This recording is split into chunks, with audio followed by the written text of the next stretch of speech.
Hindi lahat ay aangat ng sabay-sabay. Iyan ang katotohanang ayaw tanggapin ng karamihan.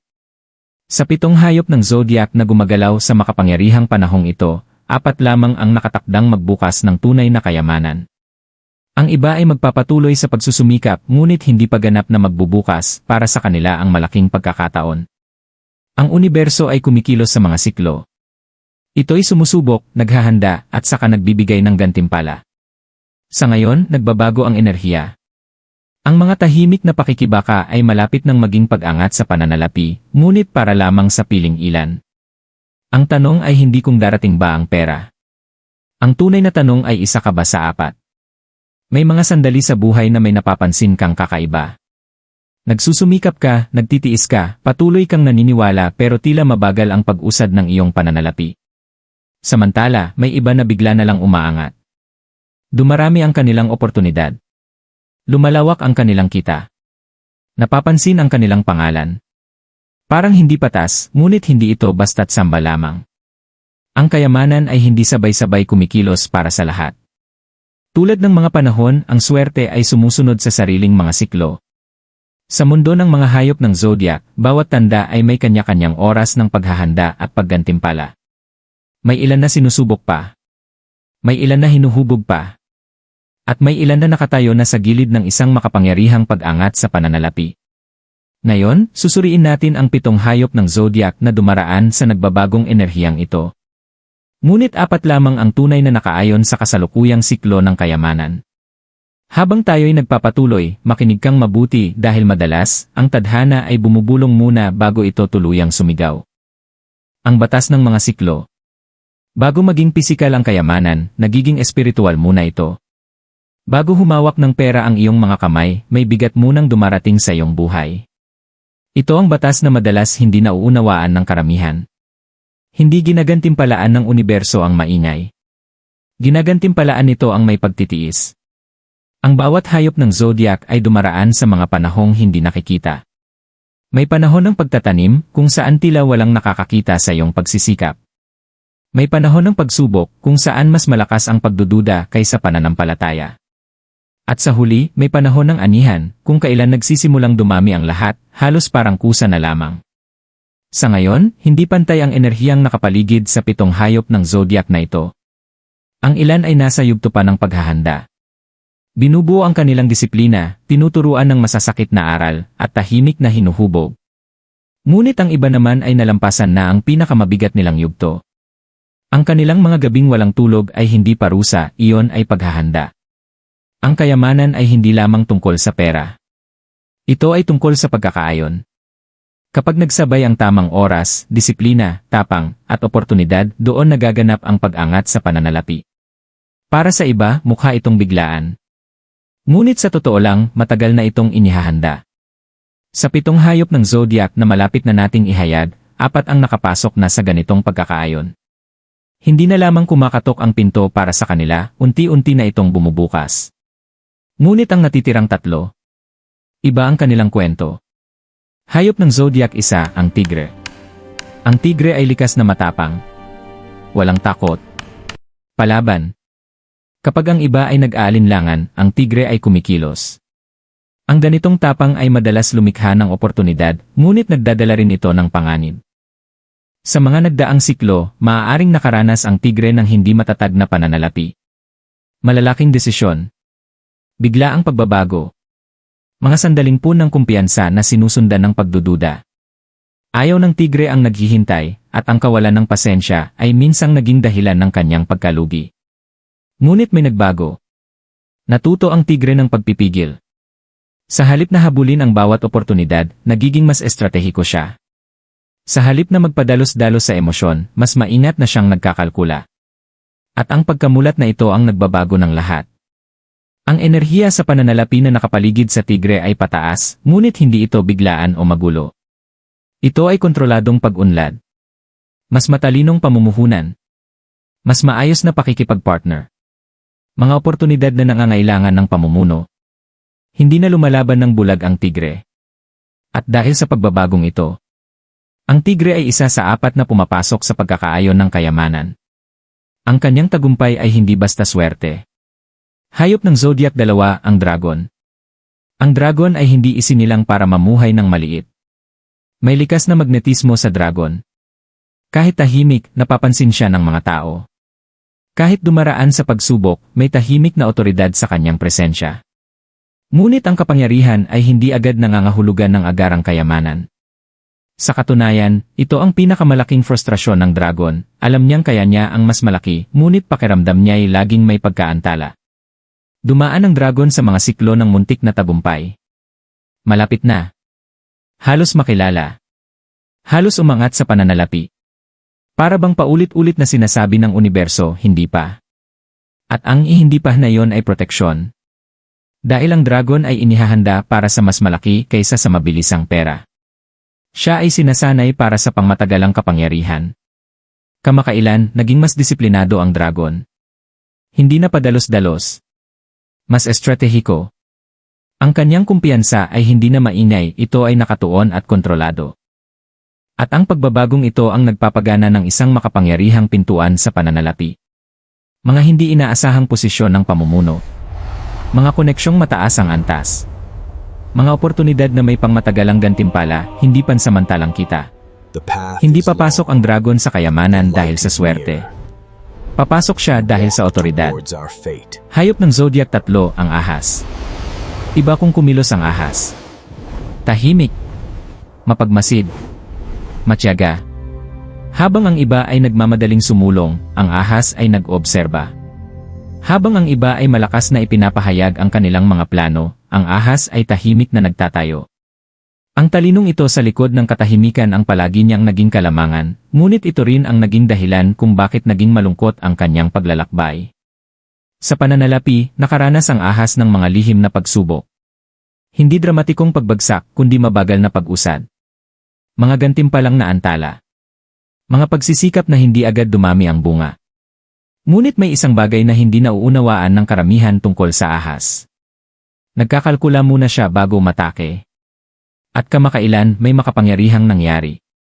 Nakaipon ang ahas ng sapat na kaalaman, sapat na kontrol sa emosyon, sapat na kamalayan upang gumawa ng isang malaking hakbang sa pananalapi na kayang magbago ng lahat. Sa paningin ng iba, maaaring mukhang simpleng desisyon lamang ito. Isang kontratang pinirmahan. Isang negosyong sinimulan. Isang pakikipagpartner na tinanggap. Ngunit sa likod nito ay mga taon ng tahimik na paghahanda. Ang kayamanan ng ahas ay hindi sasabog ng maingay. Ito ay lalago ng tuloy-tuloy. Estratehiko. Matalino.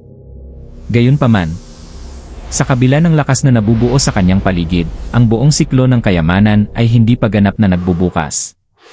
Malapit na ang ahas. Napakalapit na. Hayop ng Zodiac 4, ang kabayo. Ang kabayo ay pinapagalaw ng kalayaan. Ayaw niya ng pakiramdam na siya ay nakakulong. Pinakamalakas siyang magtrabaho kapag inspirado, hindi kapag kinokontrol. At dahil dito, naging komplikado ang kanyang paglalakbay sa pananalapi. Kayang kumita ng kabayo ng mabilis, ngunit kaya rin niyang gumastos ng mabilis. Kaya niyang umangat ng biglaan, ngunit minsan ay nauwi rin sa pagkaubos ng lakas. Sa mga nakaraang yugto, nakaramdam ang kabayo ng matinding presyon. Dumami ang responsibilidad. Bumigat ang mga inaasahan.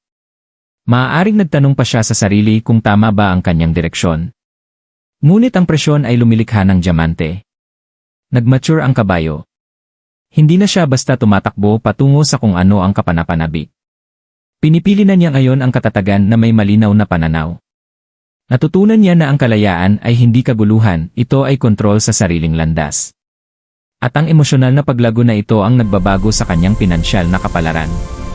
Mga oportunidad na konektado sa paglalakbay, komunikasyon, pagkamalikhain, o pamumuno ang maaaring biglang lumitaw.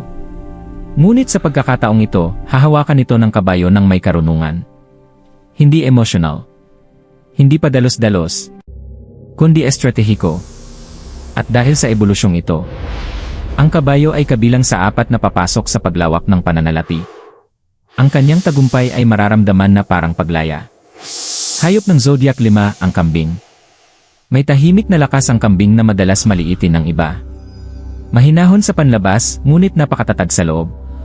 Hindi hinahabol ng kambing ang atensyon. Hindi siya nakikipaglaban para mangibabaw. Sa halip siya'y nagtitiis. Umaangkop. Nabubuhay sa kabila ng lahat. Sa pananalapi, madalas mabigat ang naging paglalakbay ng kambing. Mga responsibilidad sa pamilya, mga pasaning emosyonal, mga sakripisyong nagpatagal sa sariling pag-usad. Maraming kambing ang nagsumikap hindi lamang para sa sarili, kundi para sa iba. At ang pagiging mapagbigay na ito ang nagpabagal sa sarili nilang siklo ng kayamanan. Ngunit kamakailan may nagbago sa loob ng kambing. Natututo siyang piliin ang sarili ng walang guilt. Magtakda ng hangganan. Protektahan ang sariling enerhiya. Makapangyarihan ang pagbabagong ito. Dahil ang kayamanan ay nangangailangan ng focus. Nagsisimula ng maakit ng kambing ang mga oportunidad na konektado sa katatagan, ari-arian, pangmatagalang pamumuhunan, ligtas na pakikipagpartner. Ang kanyang pag-unlad ay hindi magiging dramatiko o marangya. Ito ay magiging tuloy-tuloy at protektado.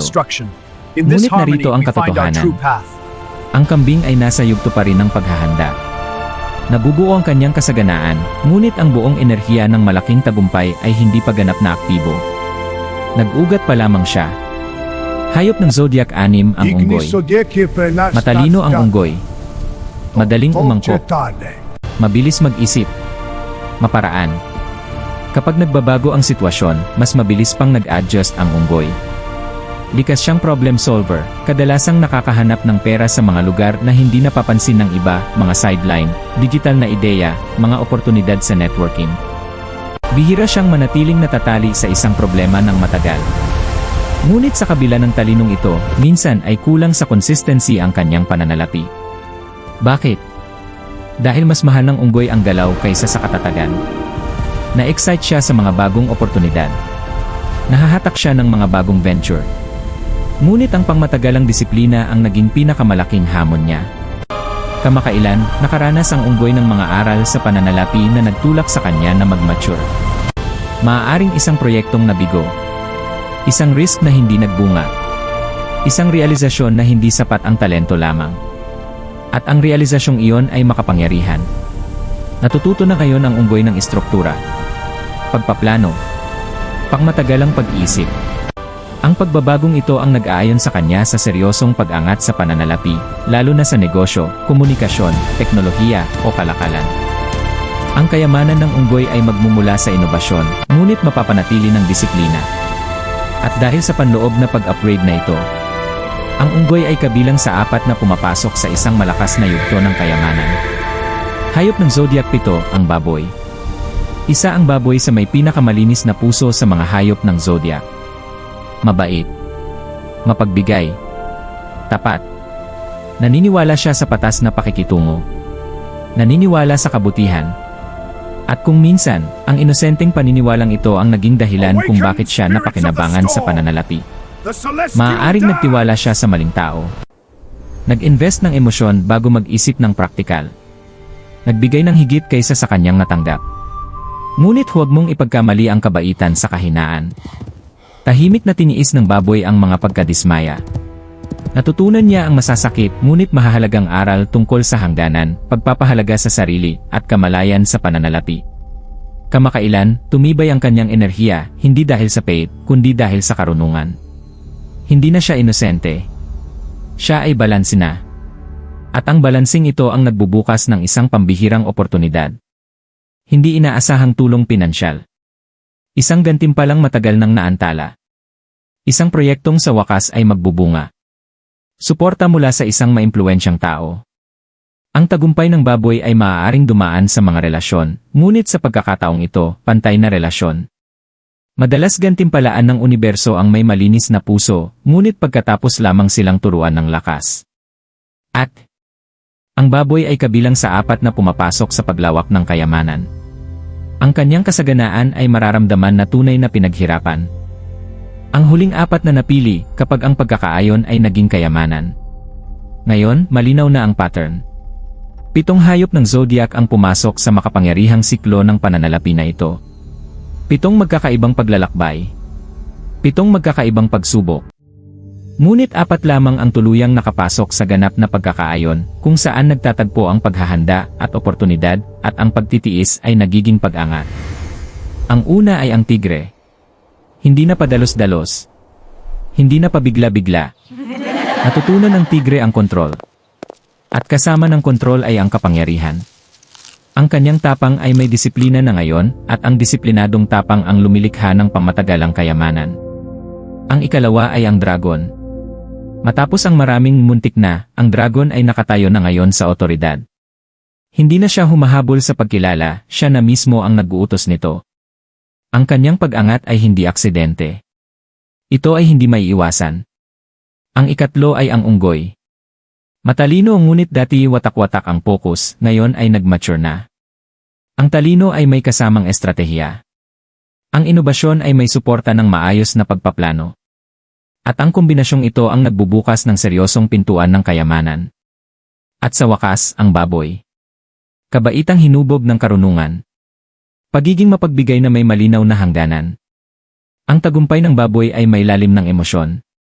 Ang kanyang gantimpala ay parang hustisyang ipinagkaloob mismo ng universo. Hindi nakaiwas sa pagsubok ang apat na ito. Nalampasan nila ito. Sinubok sila sa katahimikan. Nagtitiis sila ng walang palakpak. At ngayon, kumpleto na ang kanilang pagkakaayon. Ang kayamanan ay hindi basta nahuhulog mula sa langit. Pangwakas at panawagan sa aksyon. Kung isa ka sa apat na hayop ng zodiac na ito, unawain mo ito, ang iyong pag-angat ay hindi swerte. Ito ay pagkakaayon. Ito ay ang tamang panahon na sumasabay sa iyong paghahanda. Ito ay ang paglago na nakakatagpo ng oportunidad. At kung ang iyong zodiac ay hindi kabilang sa apat, huwag mawalan ng pag-asa. Nagbabago ang mga siklo. Umiikot ang mga panahon. Ang paghahanda ngayon ay magiging pag-angat bukas. Hindi nakakalimot ang universo sa pagsisikap. I-comment mo sa ibaba ang iyong hayop sa zodiac. Angkinin mo ang iyong kasaganaan. Ibigay mo ng boses ang iyong pagkakaayon. Dahil ang kayamanan ay hindi nagsisimula sa pitaka.